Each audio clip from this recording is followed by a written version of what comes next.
Ο 27χρονος Ντέντρικ Γκούνεσταντ μεταφέρει τραυματίες πολέμου και πρόσφυγε στην Πολωνία. Ήρθε εδώ από την πρώτη μέρα του πολέμου από την Νορβηγία με ένα ασθενοφόρο. Όπως λέει, δεν θα μπορούσε να μείνει αμέτωχος σε αυτή τη μεγάλη ανθρωπιστική κρίση.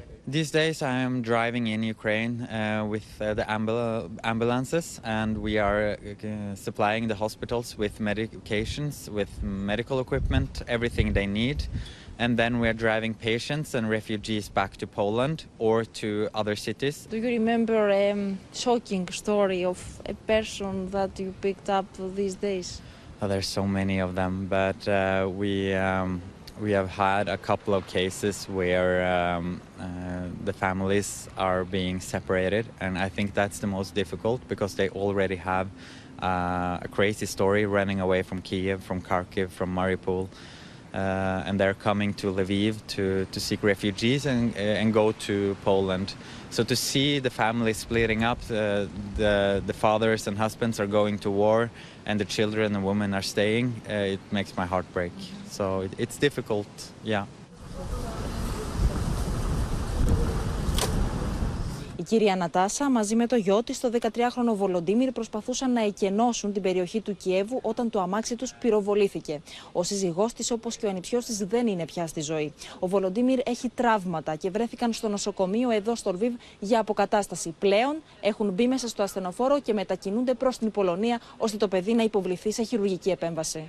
Получається, їхали, хотіли втекти на Хмельницький до подружки, нас просто розстріляли на блокпосту. Чоловіка вбили, племянника вбили, мальчику 6 років. А сестра його і племянниця, з ними все добре. Вже трошки він після нього, йому пробило, виходить, цю сторону на лиці прострелили, і в нього щелепа поломана, ніс був поломаний. Там рука простреляна, і нога в двох містах, і друга нога в одному місці, і на спині куля. Там було дві, одну витягнули, одна ще залишилася. Максим, боевик. Ну, зараз все хорошо. Ничего не болит. Ну, зараз все хорошо. Ну, дивитесь, щоб закінчилася ця війна, і вернутися назад в Київ, і там жити, як жив нормально. Ну, до цієї війни.